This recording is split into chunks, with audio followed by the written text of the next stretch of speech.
warahmatullahi wabarakatuh. Alhamdulillahi rabbil alamin. Wassalatu wassalamu ala ashrafil anbiya'i wal mursalin wa ala alihi wa ashabihi ajma'in, amma ba'd. Qala Allah Ta'ala fi kitabihil aziz ba'da a'udzu billahi minasyaitonir rajim. Bismillahirrahmanirrahim. Subhanalladzi asra bi'abdihi lailan minal masjidil haram ilal masjidil aqsa alladzi barakna hawlahu linuriyahu min ayatina innahu huwas samiul basir. Wa qala Rasulullah sallallahu alaihi wasallam, ya tuba lisyam, ya tuba lisyam, ya tuba lisyam. Pertamanya saya mengucapkan jutaan terima kasih kepada Al-Fadil Ustaz Nadir An-Nuri yang bersama dengan kita, dan seterusnya kepada muslimin, muslimat, mukminin, mukminat, bakal-bakal penghuni syurga Allah Azza wa Jalla. Pertama-tamanya saya mohon kemaafan kepada Al-Fadil Ustaz dan pada rakan-rakan sekalian yang sebenarnya saya dah standby sejak lepas asar tadi, tetapi saya tak tahu yang FB saya rupanya kena block. Ada lagi 20 hari je lah kita pun kongsi macam-macam gambar. Jadi saya terpaksa, ada seorang lagi kawan saya terpaksa masuk jadi admin, dan kemudian ada beberapa link-link yang kita tidak boleh live di FB dan juga di YouTube.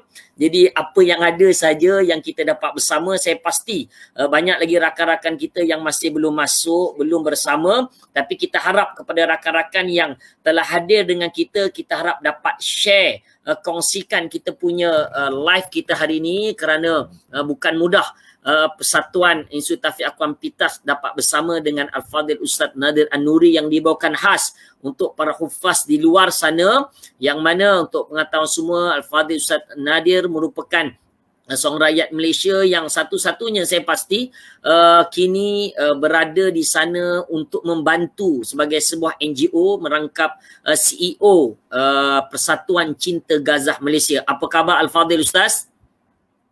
Alhamdulillah, baik-baik. Alhamdulillah. Jadi kami mengucapkan terima kasih banyak. Bukan senang kita dapat live bersama. Saya pun tak puas saya cari baju saya, tapi ada orang sponsor baju Palestin hari ini. Baju t-shirt Palestin. Jadi ini je yang saya dapat pakai. Dapat tengok macam main bola. Tapi ada nampaklah bendera Palestin tu sebagai satu usaha kita untuk kita bersama-sama. Al-Fadil Ustaz, kita maklum dan kita tahu bahawa apa yang berlaku di bumi Palestin adalah bukanlah isu berkaitan tentang hak asasi manusia saja, tetapi ianya berkaitan tentang agama kita. Ramai di kalangan orang Islam kita, para hufaz, mungkin mereka mengatakan, alah, kita jauh lagi, kita banyak lagi perkara yang kita nak selesaikan, COVID-19 ni tak habis-habis katanya. Tapi kita kena maklum bahawa isu Palestin adalah isu bersama, sehingga Allah Subhanahu Taala sebutkan perkataan Masjidil Aqsa, dan ianya merupakan kiblat yang pertama umat Islam. Jadi kita nak minta sebagai muqaddimah Al-Fadil Ustaz Nadir An-Nuri mungkin boleh ceritakan pengalaman dan berada di sana, dan saya difahamkan telah mengawini wanita Palestin dan juga mempunyai anak orang Palestin di sana adalah satu yang cukup bagi saya luar biasa, sebab kami di Malaysia ini untuk mendapat anugerah yang disebutkan ya tuba li Syam. Beruntunglah orang-orang yang berada di Syam. Syam ini bukan saja merujuk kepada Syria, Jordan, tetapi lebih tepat lagi hari ini adalah di bumi Palestin, termasuklah umat Islam yang berada di Gaza. Mereka ini semuanya adalah di Syam. Jadi saya berikan ruang masa kepada Ustaz untuk sebagai muqaddimah sebelum kita pergi lagi kepada soalan-soalan yang berkaitan tentang peranan hufaz membangunkan bumi Palestin. Falyatafaddal mashkura. Baik, auzubillahi minasyaitonirrajim. Bismillahirrahmanirrahim. Alhamdulillahirabbil alamin. Wassalatu wassalamu ala asyrafil anbiya'i wal mursalin wa ala alihi wa sahbihi ajma'in. Rabbi shrah li sadri wa yassir li amri wahlul 'uqdatam min lisani yafqahu qawli. Rabbana atina fid dunya hasanah wa fil akhirati hasanah wa qina adzaban nar. Allahumma ansuril Islam wal muslimin fi kulli makan wa fi kulli zaman ya rabbal alamin. Pertama sekali terima kasih kepada PU Hafiz yang berusaha dengan begitu keras untuk kita boleh berjumpa pada hari ini. Sejak daripada beberapa hari ataupun mungkin lebih seminggu sudah berhubung untuk kita dapat melaksanakan projek pertemuan kesedaran, perkongsian kita pada hari ini Dan alhamdulillah Allah takdirkan untuk kita dapat juga bertemu. Walaupun jadual kita agak ketat pada hari ini, baru balik daripada menyampaikan sumbangan barangan-barangan perubatan, dan sekejap lagi kita ada sambutan insya-Allah bersama-sama dengan sekitar 400 orang kanak-kanak di bumi Gaza ini untuk mereka dibawa keluar daripada trauma perang yang telah berlaku.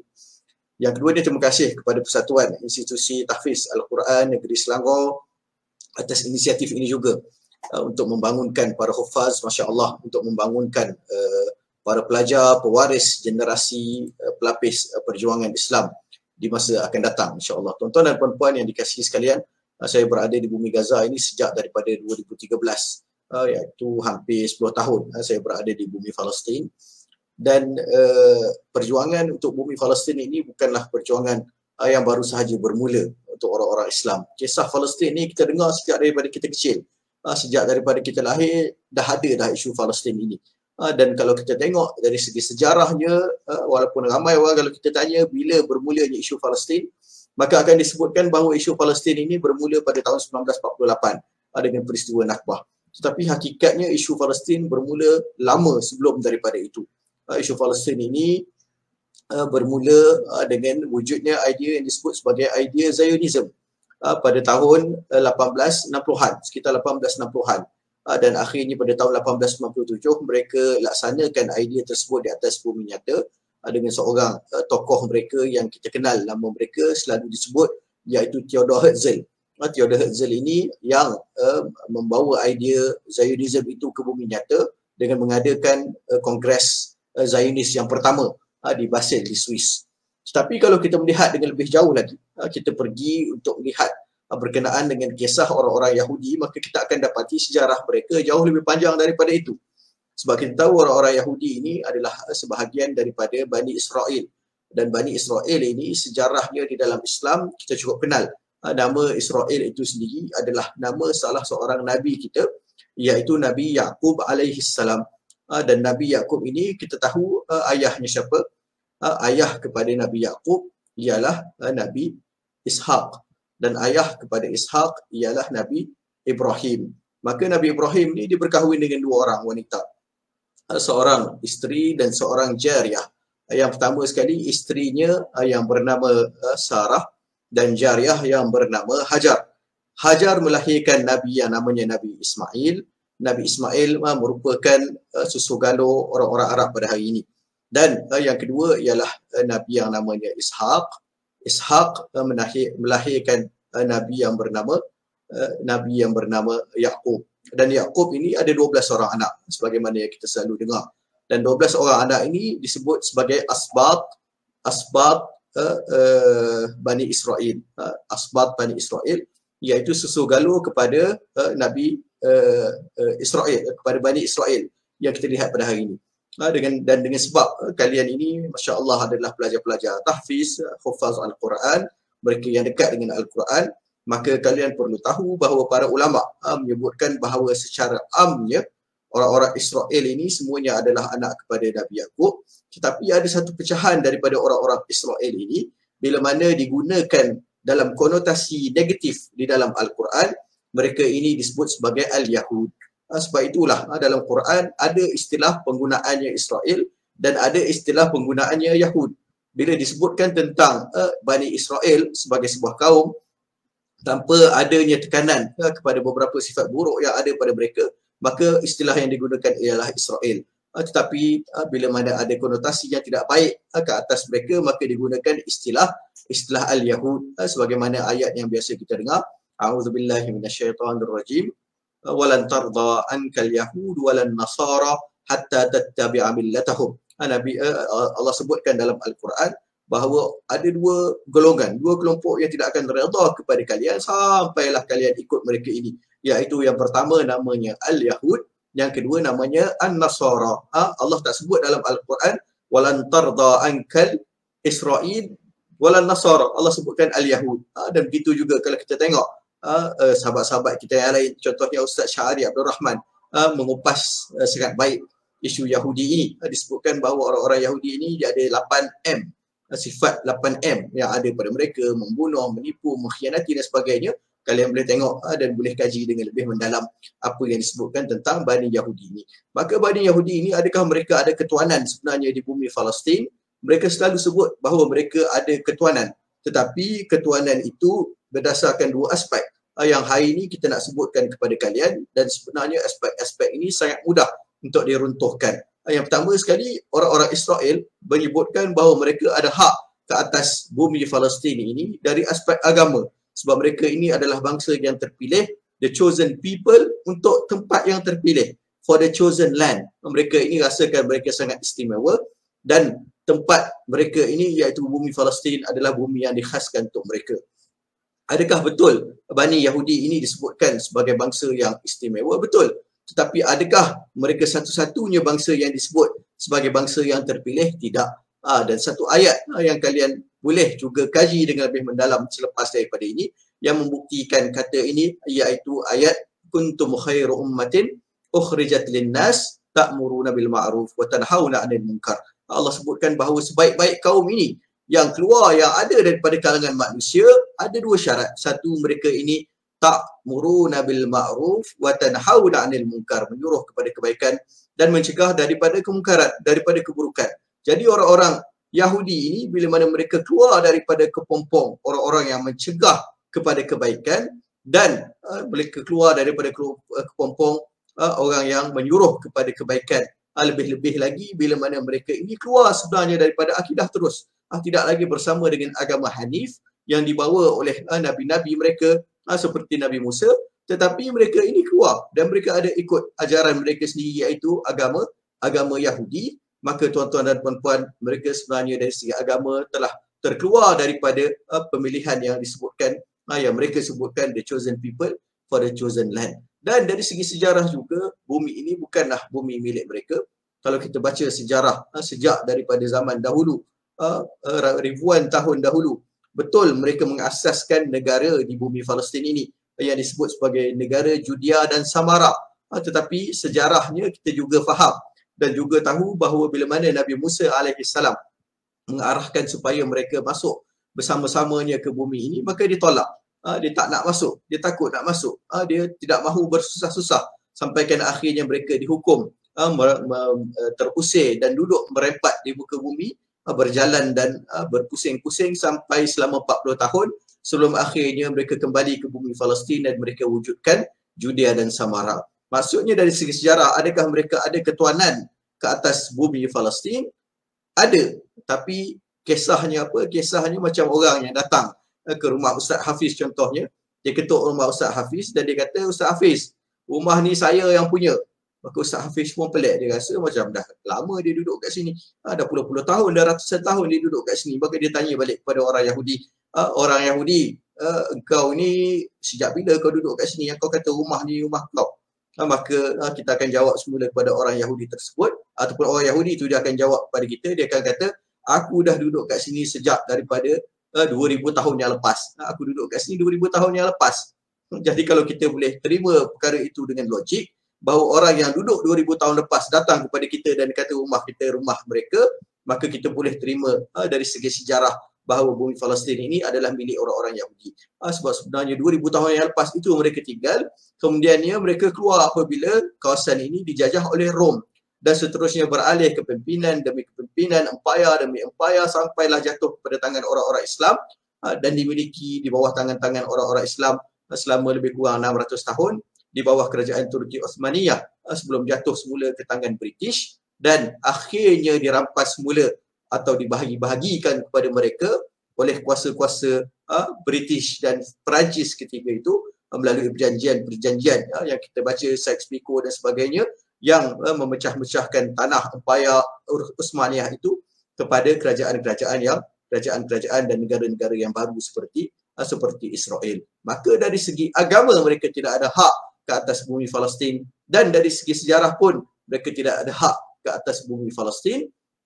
Dan kalau itu tidak mencukupi, maka kita boleh selak dan boleh tengok ayat-ayat Al-Quran antaranya yang dibacakan oleh Ustaz Hafiz tadi.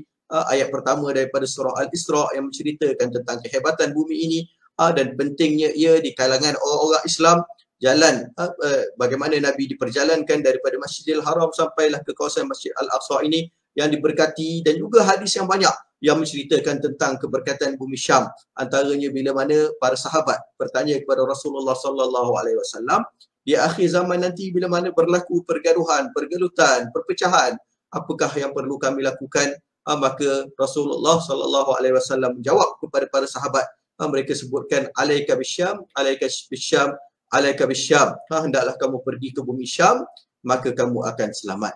Jadi tuan-tuan dan puan-puan, bumi ini adalah bumi milik kita bersama, bumi yang perlu kita pertahankan bersama-sama dan tidak boleh menjadi perjuangan yang bermusim. Perjuangan ini belum bernoktah selagi mana ia tidak dibebaskan daripada tangan-tangan penjajah. Wallahu a'lam sebagai permulaan. Masya Allah, tabarakallah. Saya agak terharu walaupun dah beberapa kali dengar cerita yang sama, tetapi ianya masih segar. Lebih teruja bila dapat bersama dengan Al-Fadhil Ustaz Nadir, Tuan Nadir hari ini, dan bersama dengan grup Mahat Tahfiz di seluruh Malaysia. Sebenarnya walaupun kita ni adalah anjuran PITAS, tapi kita bekerjasama dengan Persatuan Madrasah Tahfiz Al-Quran Malaysia, iaitu Permata Al-Quran. Hanya itulah tak dapat masuk link ke FB mereka. Jadi apa yang kita dapatlah bersama, dan kita meraihkan tuan-tuan puan-puan, dan kepada anak-anak tahfiz yang bersama dengan kita sekiranya nak ajukan soalan, kita berbesar hati boleh share dekat ruang FB kita. InsyaAllah kita akan bawa ke dalam kita punya live ini untuk kita kongsikan kepada soalan kita akan ajukan kepada Tuan Nadir kita, insyaAllah. Baik Al-Fadhil Ustaz, kalau kita lihat dalam gambar ini, kita maklum bahawa bumi Palestin, subhanallah, ianya merupakan tuntutan umat Islam, yang mana kita boleh lihat bahawa Nabi SAW menyebutkan la tashuddur rihal illa min thalathil masajid, tidak diberatkan perjalanan melainkan pergi ke 3 masjid, iaitulah Masjidil Haram di Makkah, Masjid Nabawi di Madinah, dan Masjid Aqsa di bumi Palestin. Sampai hari ini umat Islam bukan mudah untuk ke bumi Palestin. Saya sendiri, Allahu Akbar, ada dah 2 kali sehingga orang nak sponsor ke sana, tapi akhirnya takdir Allah terbatal, tak ada rezeki nak ke sana, belum kesampaian. Gaza memang jauh sekali lah, memang lebih sukar dan lebih mencabar. Saya pun tak pasti adakah Ustaz Abid Liu dah sampai ke belum, tapi dengar cerita masih belum dengar apa-apa lah, tapi barang kata dah sampai. Tapi apa yang kita nak kongsikan Al-Fadhil Ustaz, dengan kepayahan para hufaz nak ke sana, kita boleh lihat subhanallah, ini adalah wajah-wajah orang yang syahid Ustaz, yang mana mereka ini tersenyum. Kalau kita lihat, seolah-olah mereka ini sudah digambarkan syurga buat mereka. Mereka seolah-olah dah melihat syurga walaupun mereka meninggal dunia dalam keadaan tersenyum. Seperti mana para syuhada Uhud yang mati ketika itu, tangisan jahiliah apa turunnya ayat Al-Quran ketika itu, a'udzubillahi minasyaitonir rajim, la tahsabanna allazina qutilu fi sabilillahi amwata bal ahya'un 'inda rabbihim yurzaqun. Janganlah kamu menyangka bahawa syuhada Uhud ini telah mati, bal ahya, sedangkan mereka ni hidup di sisi Allah Ta'ala, memberikan rezeki pada mereka.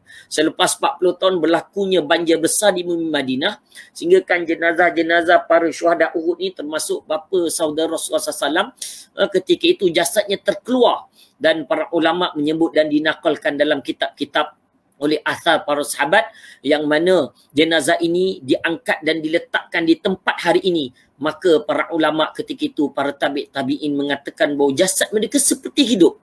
Dan hari ini Ustaz, kita dapat lihat perjuangan orang Palestin, yang mana kami rakyat Malaysia tidak mampu untuk ke sana. Kita tidak mampu untuk mendapat pahala syahid di sana. Apa peranan yang Ustaz lihat para hufaz perlu lakukan?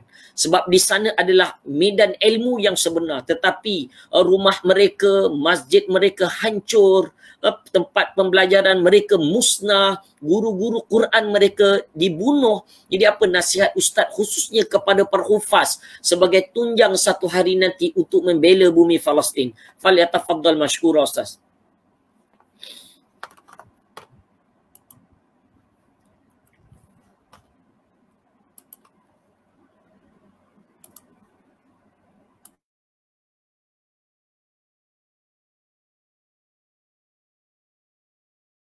Minta buka mic Ustaz.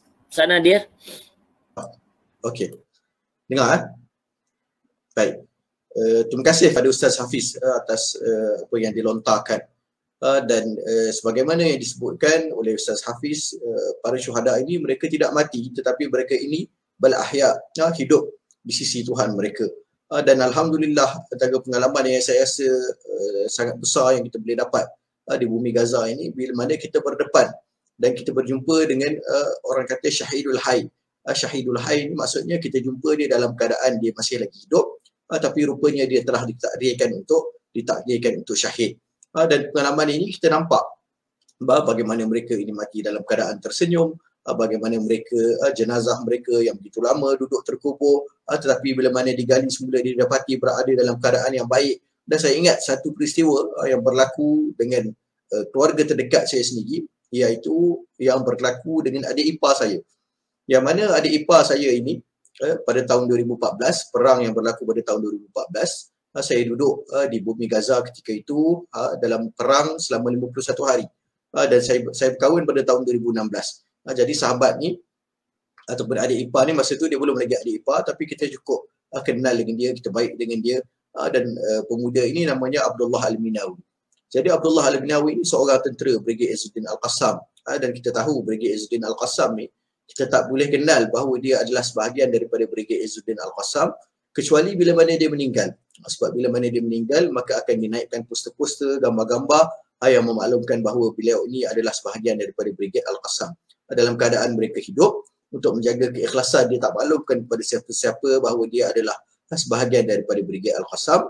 Dan pada masa yang sama, mereka bila mana keluar berjaga di sempadan dan sebagainya, mereka akan pakai topeng supaya orang tak tahu mereka ini siapa. Maka Abdullah ini dalam perang tahun 2014 dia berjaga di sebuah pos kawalan sebagaimana yang diarahkan oleh ketuanya. Dan bila mana perang bermula, dia teruskan menjaga di kawasan tersebut. Dia duduk di bawah sebuah bangunan yang tingginya sekitar 4 ataupun 5 tingkat. Jadi bila mana dia berjaga di kawasan tersebut, tiba-tiba datang serangan daripada Zionist Israel, serangan daripada udara yang melepaskan roket daripada pesawat perang mereka. Dilepaskan roket daripada F-16, beberapa buah roket yang meledak bangunan tersebut. Dan bila mana bangunan tersebut diledak, tidak ada yang berbaki daripada bangunan melainkan satu lubang sekitar 5 ataupun 6 meter sahaja. Dan ketika itu perang masih lagi berterusan, penduduk tidak dibenarkan untuk pergi mendapatkan jenazah mereka yang telah syahid. Sampailah dibuat satu gencatan senjata sementara, bukannya berterusan. Kalau tak silap saya ketika itu diberi peluang selama 48 jam untuk mana-mana individu yang nak pergi selamatkan syuhada ataupun pergi ambil jenazah para syuhada untuk dikembalikan dan dikebumikan. Maka masa tu adik-beradik ipar saya ni, mereka pergilah mendapatkan jenazah Abdullah Al-Minawi, digali tempat runtuhan yang telah dibom, dan mereka dapati Abdullah Al-Minawi berada di bawah runtuhan dalam keadaan dia masih lagi membeluk senjata yang digunakan untuk mempertahankan bumi Palestin tersebut daripada dicerobohi oleh musuh. Dia masih lagi memeluk senapang Kalashnikov AK-47, AK-47-nya. Dan ketika mana mereka cuba untuk keluarkan Abdullah daripada bawah runtuhan, peha Abdullah tersangkut pada besi yang ada di tempat runtuhan tersebut. Dan bila mana pehanya tersangkut, darah mengalir keluar daripada pehanya. Jadi Abdullah ni yang telah syahid beberapa hari, yang sepatutnya darahnya sudah kering, tetapi bila mana dikeluarkan daripada runtuhan, darah masih lagi mengalir di dalam tubuhnya. Dan inilah yang disebutkan keramat yang ada pada para syuhada, yang bila mana mereka mati pun Allah tidak mengambil nyawa mereka, tetapi mereka ini hidup bersama-sama dengan Allah di sisinya. Tuan-tuan dan puan-puan, dari mana lahirnya para mujahidin ini? Daripada mana lahirnya semangat yang begitu kuat yang ada pada mereka, yang tak takut untuk berdepan dengan kematian, tak takut untuk berdepan dengan tentera penjajah yang dilengkapi dengan senjata, yang ada snipernya, yang ada tafornya, yang ada kereta-kereta kebalnya, yang ada kenderaan berperisainya, yang ada Iron Dome-nya, segala kelengkapan ada pada mereka. Apa yang menyebabkan mereka kuat? Yang menyebabkan mereka kuat ialah tarbiyah yang ada pada mereka. Dan apakah tarbiyah yang ada pada mereka? Tarbiyah yang ada pada mereka ialah tarbiyah Al-Quran. Mereka ini di bumi Palestin, walaupun mereka tidak ada mungkin kita sebut institusi tahfiz Mereka mungkin tidak pergi duduk di mabit-mabit, di mahat-mahat tahfiz dan sebagainya, tetapi mereka ini setiap hari selepas maghrib akan pergi ke masjid-masjid menghantar anak-anak mereka untuk menghafal Al-Quran. Dan mereka ini seawal usia 4 ataupun 5 tahun akan pergi ke masjid untuk duduk dalam halaqah-halaqah Al-Quran. Walaupun dia tak boleh lagi nak baca Al-Quran, syekhnya akan bacakan Al-Quran, ayat yang nak dihafal secara berulang-ulang sampailah mereka ini boleh menghafal melalui pendengaran. Dan mereka ini membesar dengan tarbiyah Al-Quran. Mereka diberi iktibar daripada intipati Al-Quran. Mereka diberikan semangat, dorongan untuk mempertahankan bumi Palestin mereka ini daripada Al-Quran. Maka Al-Quran ini bukan semata-mata untuk kita baca, bukan semata-mata untuk kita hafal, tetapi dalamnya ada 1001 pengajaran. Ada ribuan kisah, ada ribuan intipati yang kalau kita pegang betul-betul dan kita ambil betul-betul, kita boleh menjadi orang yang betul-betul faham tentang perjuangan, faham tentang pengorbanan, faham tentang peranan dan fungsi kita sebagai manusia yang jadi khalifah di muka bumi Allah ini, membawa kepada kedamaian, membawa kepada pembebasan, mengangkat tangan-tangan yang zalim daripada penindasan dan sebagainya. Tuan-tuan dan puan-puan yang saya kasih sekalian, maka mereka ini membesar dalam halaqah-halaqah Al-Quran, dan bila mana mereka membesar, mereka diserap dengan ilmu-ilmu yang lain. Diajar di masjid-masjid fiqhnya, akidahnya, tafsirnya, hadisnya, dan setelah mereka membesar, mereka diberi pula semangat dan pengajaran berkenaan dengan Al-Quran. Sampailah ke umur tertentu, mereka tentang perjuangan. Dan sampai ke umur tertentu, maka mereka ini boleh memilih jalan, sama ada untuk berada bersama-sama dengan pasukan kekuatan tentera Brigade Izzuddin Al-Qassam, ataupun berada di dalam Hamas sebagai kumpulan yang memperjuangkan isu Palestin dari segi politik. Maka ini kekuatan yang ada pada mereka, dan saya suka untuk ceritakan kepada adik-adik hufaz bagaimana pelajar-pelajar yang paling cerdik di bumi Gaza ini, setiap kali datang musim panas, mereka akan adakan projek yang namanya projek ataupun kempen Tajul Waqar. Dan Tajul Waqar ini kita tahu mahkota yang dipakaikan kepada ibu bapa oleh para hufaz. Hufaz ni kalian ada satu kelebihan yang sangat besar di hari kiamat. Nanti kalian akan ada syafaat, dan pada masa yang sama kalian boleh memakaikan Tajul Waqar, mahkota yang khas ini kepada ibu dan bapa kalian. Maka dia adakan kem-kem ini yang namanya kem Tajul Waqar setiap kali cuti musim panas untuk pelajar-pelajar Gaza yang paling cerdik. Mereka ini akan pergi duduk di masjid selepas subuh sampailah selepas asar menghafal Al-Quran. Dan mereka duduk ini dalam keadaan seluruh Gaza ni mungkin ada puluhan ribu yang ikut kem-kem Tajul Waqar ini. Mereka akan duduk dalam tempoh 2 bulan, dan dalam tempoh 2 bulan itulah mereka akan menghafal Al-Quran 30 juzuk. Jadi Masya Allah, setiap tahun puluhan ribu penduduk bumi Gaza ini melahirkan hufaz-hufaz yang baru. Adik-adik hufaz yang dirahmati dan dikasihi oleh Allah sekalian, kita kena ambil pengajaran daripada apa yang ada di sini. Sebab apa? Sebab mereka ini para hufaz yang bukan semata-mata hufaz, tetapi pada masa yang sama mereka belajar engineering. Mereka belajar untuk menjadi saintis-saintis. Dan contoh-contoh yang kita nampak di hadapan mata kita adalah contoh-contoh yang nyata. Contohnya Dr. Abdul Aziz Rantisi, seorang doktor, tetapi dia menghafal Al-Quran dan dia boleh memberikan pandangan-pandangan dengan sebab ilmu Al-Qurannya, ilmu syariahnya sama kuat dengan ilmu perubatannya. Begitu juga kalau kita tengok contohnya Yahya Ayyash, seorang yang boleh mencipta bom, disebutkan engineer Al-Qassam, Handis Al-Qassam, begitu ditakuti oleh Israel, tetapi pada masa yang sama dekatnya dia dengan Al-Quran, dekatnya dia dengan ilmu agama, membolehkan dia juga memberikan pandangan-pandangan berkenaan dengan Al-Quran. Jadi itu yang kita kena terapkan, itu yang kita kena faham. Kita ni bukan orang yang menghafal Al-Quran sebagai kelompok masyarakat yang kita rasa alah kita ni akan keluar jadi imam sahaja ataupun akan mengajar di masjid-masjid sahaja. Itu pemikiran yang lama, yang orang dah tinggalkan dah. Yang sekarang ini yang orang faham, engineer itu dia kena hafal Al-Quran. Orang yang menghafal Al-Quran itu dia kena pandai dalam semua bidang.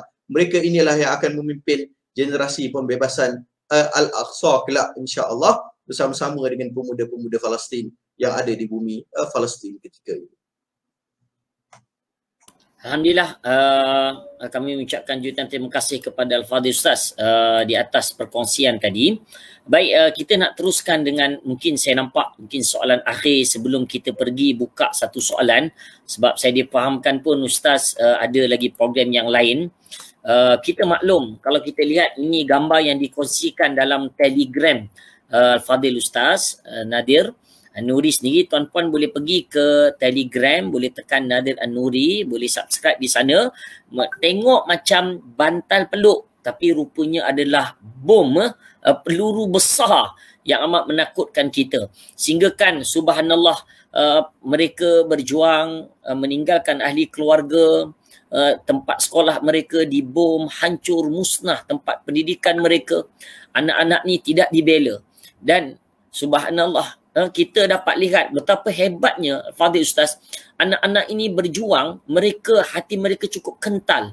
Walaupun tidak ada ibu dan tidak ayah, ada ayah, tapi mereka tahu perjuangan yang besar dalam melawan musuh yang nyata, iaitu Al-Yahud. Tetapi anak-anak kita hari ini di Malaysia, mereka berperang juga. Tapi cara perang mereka berbeza.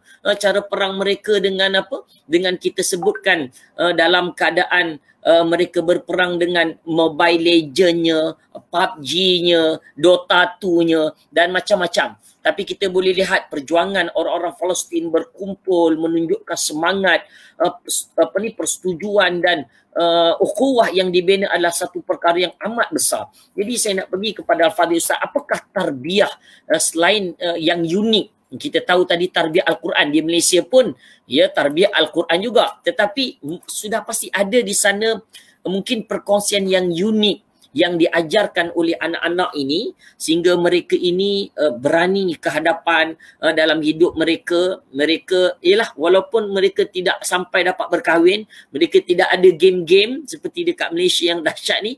Jadi apakah perkongsian tarbiyah yang didik pada anak-anak di bumi Palestin? Falyatafaddal mashkura.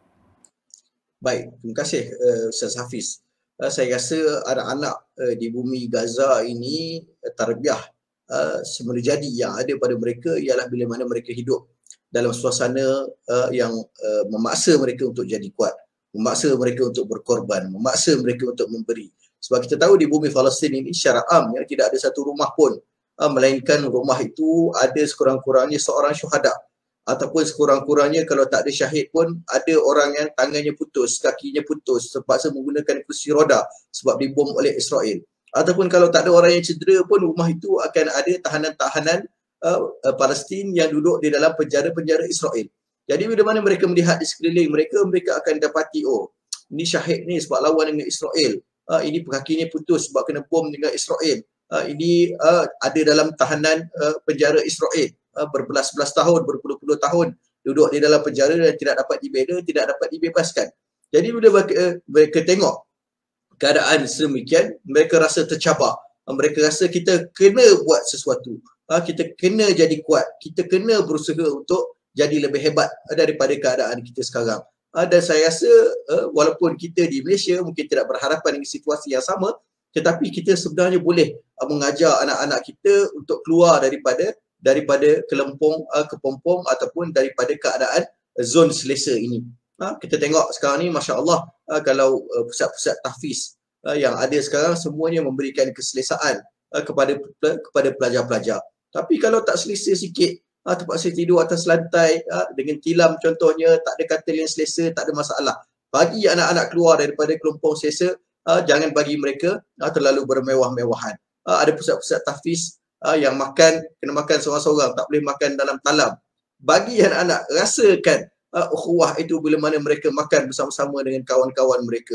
Ada pusat-pusat tahfiz yang takut nak bagi anak-anak dia kena basuh baju sendiri ataupun kena setrika sendiri, disediakan perkhidmatan dopi dan sebagainya, tak ada masalah. Tapi pada masa yang sama, ada waktu-waktu tertentu, pastikan anak-anak ini jadi anak-anak yang kental, yang berdikari, yang boleh membangun dan boleh jadi kuat bila mana berdepan dengan situasi-situasi yang mencabar. Jadi kita di Malaysia, kita tak boleh ataupun kita tak ada dalam situasi yang mencabar ini, kita kena wujudkan situasi ini. Kita kena buat benda ini supaya mereka bila mana berdepan dengan kesusahan, insya-Allah mereka boleh menjadi lebih keras. Dan saya teringat satu kisah berkenaan dengan seorang budak yang namanya Malik. Malik ini pelajar sekolah kita di sekolah Malaysia di bumi Palestin ini, di bumi Gaza ini. Dan Malik ini tuan-tuan dan puan-puan, adik-adik yang dirahmati oleh Allah sekalian, satu hari dia datang ke sekolah kita dan dia nak mendaftar. Dan Malik ini dia datang dan keadaan sekolah kita ini, kita bagi peluang untuk belajar hanya kepada pelajar-pelajar yang dapat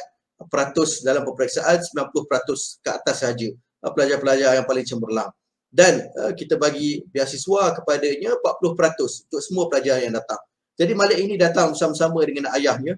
Dia sebutkan kepada kami dia nak mendaftar di sekolah kami, dan kami pun, pihak pengurusan sekolah pun maklumkan kepada dia tidak ada masalah, boleh mendaftar, dan kami akan bagi beasiswa kepada Malik ini 40% daripada yuran.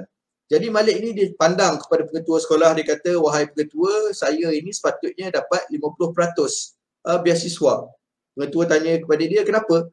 Dia kata, sebab aku ni menghafal 26 juzuk daripada Al-Quran. Maka pengetua dia kata kepada Malik, aku minta maaf lah, saya minta maaf kepada anak Malik sebab beasiswa 50% untuk penghafal Al-Quran ini hanya diberikan kepada mereka yang menghafal Al-Quran 30 juzuk. Kalau 26 juzuk ni tak dianggap hufaz lagi, tak boleh lagi dapat beasiswa 50%. Maka Malik pun dia tersengih, dia pandang pengetua, dia kata okey, tak apa, tak ada masalah. Dan Malik pun balik bersama-sama dengan ayahnya. Balik ke rumah, dan 4 ataupun 5 hari selepas itu dia datang semula ke sekolah dan disebutkan kepada pengetua, wahai pengetua, aku nak beasiswa 50%. Pengetua dia pandang balik kepada Malik, dia kata beasiswa 50% hanya untuk mereka yang menghafal Al-Quran 30 juzuk. Maka Malik dia keluarkan kertas daripada bagnya, dia bagi kepada pengetua, dan di dalam kertas itu tertulis bahawa Malik sudah menghafal 30 juzuk daripada Al-Quran, dan pengesahan itu datang daripada pusat tahfiz yang berdekatan dengan rumahnya. Rupanya Malik dia balik dalam masa 4-5 hari itu, dia habiskan hafalan 4 juzuk Al-Quran yang berbaki semata-mata untuk dia dapat beasiswa 50%. Jadi ini kekuatannya ada pada mereka. Bila mana ada keperluan, maka mereka akan bersungguh-sungguh untuk pastikan apa yang mereka nak itu tercapai. Anak-anak, ibu-ibu, bapa-bapa, bagi sedikit cabaran kepada anak-anak. Jangan bagi mereka terlalu selesa. Walaupun kita ada duit, jangan bagi pada mereka keselesaan 100%. Walaupun kita boleh bagi mereka hidup dalam keadaan yang selesa, jangan bagi mereka hidup dalam selesa 100%. Sebab kita tak tahu di hadapan kita apa yang kita akan depani di masa akan datang. Cabaran-cabaran yang akan ada, kita perlu mempersiapkan mereka menjadi pejuang-pejuang yang tangkas, pejuang-pejuang yang hebat, pejuang-pejuang yang berdaya saing, yang mampu berdikari insya-Allah untuk membantu pembangunan umat suatu masa akan datang insya-Allah. Allah tabarakallah. Saya mak setujulah. Jangan terlalu berikan keselesaan. Itu adalah memang kunci pun di mahat-mahat tahfiz. Ada mahat tahfiz yang memang begitu selesa, yuran pun tinggi, tetapi kita juga ingatkan bahawa mereka hendaklah jangan memberikan terlalulah keselesaan itu ada masa-masa untuk mereka basuh baju dan sebagainya. Baiklah, Ustaz, kita dah sampai ke hujung. Tapi saya nak bagi laluan, ada 2 soalan yang saya nampak menarik. Mungkin Ustaz boleh jawab dengan ringkas dan padat. Pertama daripada Insyirah Izham. Ustaz, dari segi undang-undang antarabangsa, boleh ke Palestin mendapat kemenangan? Kalau boleh, macam mana? Kenapa sampai sekarang Palestin tak boleh menang di peringkat mahkamah antarabangsa sedangkan banyak bukti jenayah Israel? Al-Fadhil, Ustaz. Baik, kita perlu tahu bahawa Israel ini, walaupun kita tak suka, walaupun dia jahat, walaupun kita anggap dia kejam dan sebagainya, sebenarnya mereka ini ada satu kelebihan yang sangat besar, iaitu mereka sangat-sangat bijak dalam berstrategi dan dalam melaksanakan perancangan mereka. Dan kalau kita baca sejarah sebenarnya, Israel ini dia bukannya hebat, kuasanya, lobbynya bukan hebat pada zaman moden kita ini sahaja. Tapi kalau kita baca sejarahnya, mereka ini sejak daripada tahun 1920-an, 1930-an, sebelum mereka mengasaskan negara Arab Israel, mereka mampu untuk menarik US ketika itu untuk masuk ke dalam Perang Dunia Kedua. Dan hasil daripada US masuk dalam perang menyebabkan Britain menang, menjadi sebab mereka boleh pula menekan Britain ketika itu untuk dapatkan Palestin itu sebagai negara Arab Israel. Maksudnya kuasa mereka ini dengan perancangan yang begitu sistematik, dengan perancangan yang begitu rapi, mereka mampu untuk berkuasa di negara-negara yang besar. Dan kalau kita tengok pada hari ini, mereka yang berkuasa ke atas Israel, ke atas US, maka dia berkuasa ke atas dunia. Dia kata apa? Dunia ini hanya dimiliki oleh 5 buah negara sahaja. Negara-negara yang ada kuasa begitu di dalam United Nations Security Council. Jadi sebab apa sampai sekarang ini kita tak boleh menang ke atas Israel dengan menggunakan undang-undang? Sebabnya kita tengok bagaimana penguasaan mereka ke atas negara-negara yang besar. Hatta kalau kita tengok negara-negara Arab pun yang ada di sekeliling Israel ini, bagaimana perancangan mereka sejak daripada 1948 sampai kepada hari ini, negara-negara yang ada di sekitar Israel mampu untuk mereka kuasai. Mesir contohnya antara negara yang pertama yang buat normalisasi bersama-sama dengan Palestin sejak daripada tahun 1979 dalam perjanjian Camp David. Dalam tahun 1994 pula mereka buat perjanjian dengan Jordan dalam perjanjian yang disebut sebagai Wadi Arabah. Pada tahun 1993 hatta mereka buat perjanjian dengan orang-orang Palestin sendiri yang buat normalisasi bersama-sama dengan Israel dalam perjanjian Oslo yang dibuat antara Yasser Arafat pada zaman Anwar Sadat menjadi presiden Mesir ketika itu. Maka sebenarnya perancangan mereka ini cukup teliti yang menyebabkan walaupun kita angkat ke mahkamah antarabangsa begitu banyak bukti jenayah dan sebagainya, tetapi mereka beralih dan mereka berdalih. Yang menyebabkan proses itu menjadi cukup panjang. Proses yang sepatutnya boleh ambil masa 6 bulan contohnya, boleh ditangguhkan sampai jadi bertahun-tahun.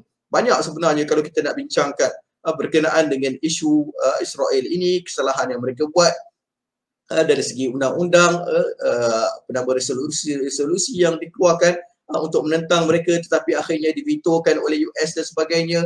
Kajian-kajian yang dikeluarkan yang sepatutnya boleh menjatuhkan mereka sejak sekian lama tetapi akhirnya ditutup dengan perancangan-perancangan mereka yang begitu teliti. Tetapi ketika ini insya-Allah kita melihat bahawa ada perkembangan dakwaan-dakwaan yang dibuat di peringkat ICC contohnya, ada usaha yang sangat relevan dan sangat berkesan untuk menghukum mereka pada hari ini. Kita harapkan insya-Allah usaha advokasi ini selain daripada kerja-kerja kemanusiaan yang kita lakukan mampu untuk mencapai insya-Allah hasil dan natijahnya yang akan boleh sekurang-kurangnya menundukkan Israel kalaupun tidak mematahkannya secara terus.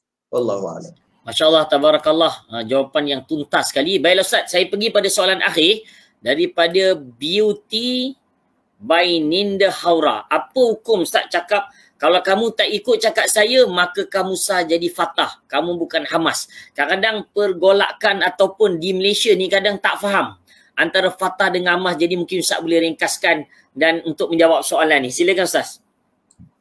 Soalan ni mungkin soalan yang dialami secara peribadi oleh Nanda Haura ni. Saya tak pasti apa insiden yang berlaku ataupun siapa yang tuduh dia Fatah dan Hamas. Kita di Malaysia tidak ada pun Fatah dan tidak ada Hamas. Tetapi pertemuan itu adalah pertemuan sebenarnya yang berlaku di bumi Palestin. Dan saya tak suka sangat sebutkan berkenaan dengan Fatah, berkenaan dengan Hamas. Tetapi kita sebutkan bukan untuk kita menggalakkan perpecahan, tetapi untuk ada keperluan kita memahami situasi politik di sini dan kita memahami bahawa ada perbezaan di antara kedua-dua ideologi. Kedua-duanya walaupun kita sebut ada niat untuk membebaskan Palestin, tetapi satu itu diasaskan dan dibangunkan dengan kefahaman Islam, sedangkan satu pihak lagi dibangunkan atas dasar nasionalisme dan mereka dekat kepada sekularisme, iaitu mereka memperjuangkan nasib Palestin itu tanpa membawa tunas-tunas agama. Dan kita tengok dalam sejarah sejak daripada 1948 itu sampailah kepada apa yang berlaku mutakhir mungkin kita sebut pada tahun 2006 dalam pilihan raya yang berlaku di antara Fatah dan juga Hamas, yang dimenangi oleh Hamas akhirnya menatijahkan perpecahan yang besar yang kita lihat berlaku pada hari ini. Hamas memerintah di bumi Gaza, Fatah memerintah di bumi Ramallah, dan sebenarnya ada satu usaha yang sangat besar untuk menggabungkan kedua-duanya menjadi kerajaan perpaduan. Sampaikan ke satu tahap, kalau kita tengok sekitar tahun 2014 dibuat satu kerajaan perpaduan di mana Hamas menyerahkan semua kuasa yang ada pada mereka, termasuklah posisi Perdana Menteri ketika itu, yang ketika itu dipegang oleh Ismail Haniyeh, diberikan kepada Fatah. Dan begitu juga kerusi-kerusi kerajaan yang lain sebagai menteri dan sebagainya, semua diserahkan kepada Fatah dengan tujuan supaya diadakan satu persefahaman dengan tujuan yang sama untuk membebaskan bumi Palestin daripada tangan-tangan Zionis Israel. Tetapi tuan-tuan dan puan-puan, apa yang berlaku? Apakah punca mereka tidak dapat bersatu sampai kepada hari ini? Antara puncanya yang besar ialah bila mana Hamas tidak bersetuju dengan syarat utama yang diletakkan oleh Fatah. Apa syarat yang utama mereka letakkan? Kalau nak serahkan semua kuasa yang ada di Gaza, kena diserahkan termasuklah dengan senjata-senjata yang ada pada tangan mujahidin. Senjata hanya boleh ada pada tangan satu kuasa saja, iaitu Fatah. Di tangan Hamas tidak boleh ada kuasa. Duka citanya tuan-tuan dan puan-puan, sejak daripada perjanjian Oslo, kita melihat bagaimana Fatah sebenarnya mereka ada hubungan kerjasama bersama-sama dengan Zionis Israel. Kita tengok bagaimana operasi-operasi yang cuba dilakukan mutakhir pada awal Ramadan, contohnya yang dibuat oleh seorang pemuda yang namanya Muntasir Shibli. Muntasir Shibli cuba buat operasi untuk menentang Zionis Israel. Dia naik kereta, dia berhenti di sebuah checkpoint yang namanya checkpoint Za'tarah. Dia keluar daripada kereta, dia keluarkan senjata, dia tembak 3 orang tentera Zionis yang berada di situ dan dia sempat masuk ke dalam kereta, dia berjaya untuk selamatkan diri. Masya Allah. Yang Muntasir ni dia ada keluarga negaraan Amerika. Dia bukannya duduk dalam bumi Palestin ini terkepung macam orang Palestin yang pasportnya antara pasport yang paling lemah di dunia. Tak boleh keluar melainkan beberapa buah negara sahaja. Dia ini adalah orang kaya, tokoh korporat di bumi Palestin. Dia ini ada 7 orang anak, semuanya berjaya dan ada di seluruh dunia, masing-masing dengan kerja mereka masing-masing. Maka Muntasir ini dalam keadaan dia ada semua kenikmatan dunia, dia tinggalkan dunia dan dia kejar akhirat untuk perjuangan bumi Palestin. Dia tahu mungkin dia akan ditangkap, mungkin dia akan dibunuh bila mana dia buat operasi tersebut. Dan ternyata dia buat operasi tersebut, alhamdulillah dia dapat lari daripada tempat kejadian dan dia dapat menyorok di satu lokasi. Tetapi siapa duka citanya yang pergi bercakap kepada musuh Zionis, yang pergi tangkap bersama-sama dengan musuh Zionis, pemuda yang bernama Muntasir ini ialah kawan-kawan kita yang berbendera kuning itu. Maka tuan-tuan dan puan-puan, pertembungan kita bukan semata-mata pertembungan, bukan kita nak gaduh merebut kuasa dan sebagainya, tetapi ada di situ isu-isu yang melibatkan akidah, ada isu-isu yang melibatkan agama Islam, ada isu-isu yang melibatkan pengkhianatan yang akhirnya menyebabkan perpecahan itu tidak dapat disatukan, tidak dapat diubati dan seterusnya menyebabkan bumi Palestin itu tidak dapat bersatu sebagai sebuah ketumbukan. Di peringkat Hamas mereka tidak ada masalah untuk bersatu dan akhir sekali kita tengok akhirnya contohnya dalam pilihan raya, sepatutnya bulan 5 ini Ustaz Hafiz dibuat pilihan raya Palestin yang sepatutnya boleh menyatukan kedua-dua faksi, tetapi bila mana Fatah dia tengok orang Hamas mereka hanya akan bertanding dalam satu gabungan sahaja, menentang kumpulan Fatah yang ada mungkin 5 ataupun 6 gabungan berpecah-pecah, tidak boleh bersatu, maka mereka tengok kita mungkin akan kalah ini. Jadi ditangguhkan pilihan raya tersebut dan tidak diteruskan. Maka benda-benda ini kita kena faham. Kita sebut bukannya untuk mewujudkan perpecahan, tetapi ada fakta-fakta di atas bumi nyata yang kalau kita faham, kita akan tahu kenapa kesatuan itu tidak dapat berlaku sehingga ke hari ini. Masya Allah, Alhamdulillah, banyak ilmu yang dikongsikan. Saya agak kita dah sampai penghujung dan saya difahamkan Ustaz lepas ni akan meraihkan kepulangan anak-anak yang berperang kan. Jadi kita nak beri ruang. Jadi saya mewakili Persatuan Institusi Tahfiz Al-Quran Negeri Selangor Pitas bersama dengan Persatuan Madrasah Tahfiz Malaysia dengan ini mengambil peluang Ustaz. Kita bukanlah berduit sangat. Mahat tahfiz ni pun banyak yang sedang dibantu, tetapi dapatlah kita kumpul dalam masa 2 minggu ini. Alhamdulillah sedikit dalam RM100,000. Jadi saya mewakili Pitas dan mudir-mudir Mahat Tahfiz ibu bapa adalah usaha kami. Kami dapat rasa Ustaz, walaupun kita tak dapat berperang ke sana, tapi apabila kita dengar Ustaz bercakap hari-hari, Ustaz bercakap nak tempah slot Ustaz Nadir ni pun memang bukan mudah kan. Saya pilih berapa tarikh sehinggalah dapat pada malam ni. Ini pun kebetulan kosong. Kalau besok penuh, minggu depan penuh, memang setiap hari belah petang, belah pagi. Jadi kita ucap terima kasih banyak. Ini adalah daripada kami RM100,000 secara online lah kita menyampaikan bantuan ini dan insya-Allah pada esok hari kita akan mula menyampaikan wang ini secara transfer. Hanya PITAS pun boleh transfer 50,000 dulu.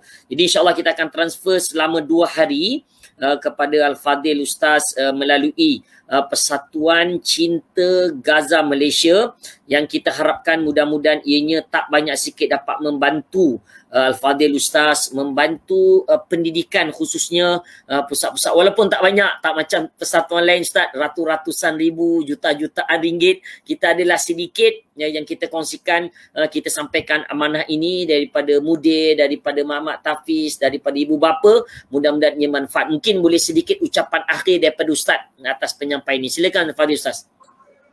Masya Allah, saya pertama sekali ucapkan terima kasih berbanyak-banyak kepada pihak Persatuan Institusi Tahfiz Al-Quran Negeri Selangor dan juga mahat-mahat tahfiz yang lain atas sumbangan yang sampai ini. Sebenarnya kami di Bumi Gaza ni hidup bersama-sama dengan masyarakat, kita merasai keperitan yang mereka lalui. Saya pernah cerita bahawa kadang-kadang ada orang yang datang minta bantuan kepada kita, kita tak mampu nak bagi dia bantuan dengan sebab dana NGO kita kering.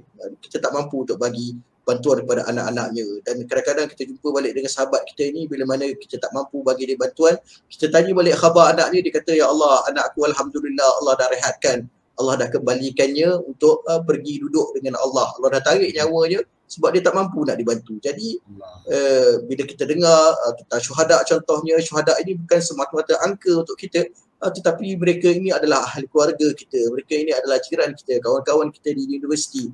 Jadi untuk kami lah berita-berita gembira seperti ini, bila mana ada pihak yang kumpulkan sumbangan, bila mana sampai kadang-kadang saya balik Ustaz Hafiz, bekerja daripada pagi sampailah ke tengah malam, balik bergaduh dengan isteri kata kenapa tak duduk di rumah, kenapa susah sangat nak jumpa ni.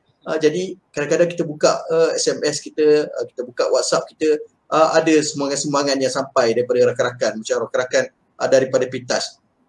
Jadi sebenarnya berita-berita ini sangat menggembirakan kita, memberikan kita dorongan untuk terus bekerja, memberikan kita semangat. Dan saya yakin walaupun PITAS kata tak banyak 100,000, bagi kami 100,000 itu sudah cukup banyak. Dan bila dia datang pula daripada poket orang yang dekat dengan Al-Quran, datang daripada poket orang yang membangunkan anak-anak mereka dengan Al-Quran, Masya Allah, kita rasakan duit ini akan memberikan kesan yang sangat besar. Duit yang penuh keberkatan ini akan memberikan kesan yang sangat besar kepada mereka yang ada di sini. Kami ucapkan berbanyak terima kasih di atas usaha kalian, dan daripada Bumi Gaza ini kami akan pesan juga kepada para hufaz di sini untuk mendoakan kalian. Mudah-mudahan hati-hati kita bertemu, mudah-mudahan satu hari nanti kita dapat disatukan di dalam satu saf yang sama untuk membebaskan semula bumi Palestin ini, insya-Allah. Dan yang disebutkan oleh Ustaz Hafiz tadi, insya-Allah selepas pada ini dalam sekitar 20 minit, setengah jam lagi, kita akan mulakan pula live di laman My Aqsa Defenders, di laman Aid for Palestine, dan kita akan tunjukkan sambutan yang kita buat untuk anak-anak, sekitar 400 orang anak-anak Gaza yang kita cuba pulihkan semula emosi mereka setelah melalui 11 hari yang sangat perit dalam kehidupan mereka. Terima kasih sekali lagi Ustaz Hafiz, rakan-rakan yang lain.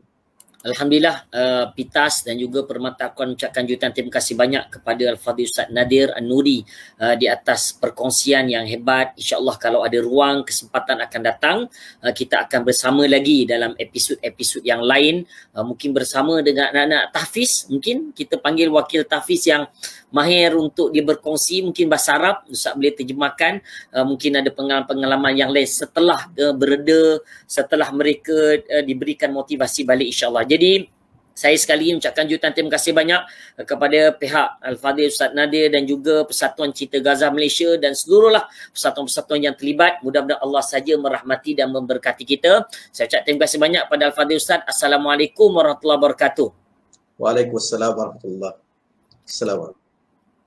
Jadi alhamdulillah kepada tuan-puan yang dirahmati Allah Ta'ala, kita dah sampai ke penghujung. Kita doakan mudah-mudahan anak-anak tahfiz di sana, pelajar-pelajar, selepas ini Ustaz Nadir akan terus live lagi, ada lagi live secara live bersama dengan beberapa NGO yang lain di Malaysia dan di sana untuk meraihkan 400 anak-anak yang sedang belajar. Baiklah, saya agak itu saja daripada PITAS dan Persatuan Madrasah Tahfiz Al-Quran Malaysia. Saya minta maaf banyak sebab FB saya di blok. Saya lupa sebenarnya FB saya di blok 30 hari. Saya ada lagi 15 hari. Kita pun banyak agak kongsi gambar.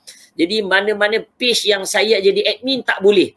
Jadi tadi berperang dekat 1 jam juga mencari kawan lain, terpaksa removekan saya sebagai admin lagi. Jadi insyaAllah untuk tuan-puan, kita dah menyampaikan hasrat. InsyaAllah kita akan transfer besok dan lusa. Pitas tidak mengambil untung walaupun persen langsung pun daripada kutipan ini. Dan Pitas juga mengeluarkan sejumlah hampir RM15,000 untuk menopap bantuan sedia ada untuk melengkapkan RM100,000. Ini adalah satu sumbangan yang cukup besar yang Pitas pernah lakukan. Kita pernah kumpul untuk bantu banjir kawan-kawan kita. Dalam masa 2-3 hari kita dapat kumpul RM50,000-60,000. Tapi ini dalam masa beberapa hari kita dapat kumpul hampir RM100,000. Adalah satu usaha besar dan sebenarnya kita ada satu lagi tabung yang kita sebenarnya kena sama-sama teruskan membantu, iaitulah tabung Prihatin Tahfiz Selangor yang saya dah bentangkan sebentar tadi. Jadi baiklah tuan-puan yang dirahmati Allah Ta'ala, saya nak tutup program kita pada hari ini dengan sebuah nasyid. Mudah-mudahan nasyid ini akan terus terpahat dalam hati kita. Kalau boleh kita nyanyi sama-sama, anak-anak tahfiz nyanyi sama-sama, mudah-mudahan ianya memberikan inspirasi pada kita. Saya tangguh majlis kita dengan kafaratul majlis. Subhanakallah bihamdika asyhadu an la ilaha illa anta astaghfiruka wa atubu ilaik. Bismillahirrahmanirrahim. Wal 'ashr innal insana lafi khusr illa alladziina amanu wa 'amilus shalihat wa tawasaw bil haqq wa tawasaw bis sabr. Sadaqallahul azim. Sama-sama kita saksikan nasyid dan sama-sama kita bernasyid sama-sama.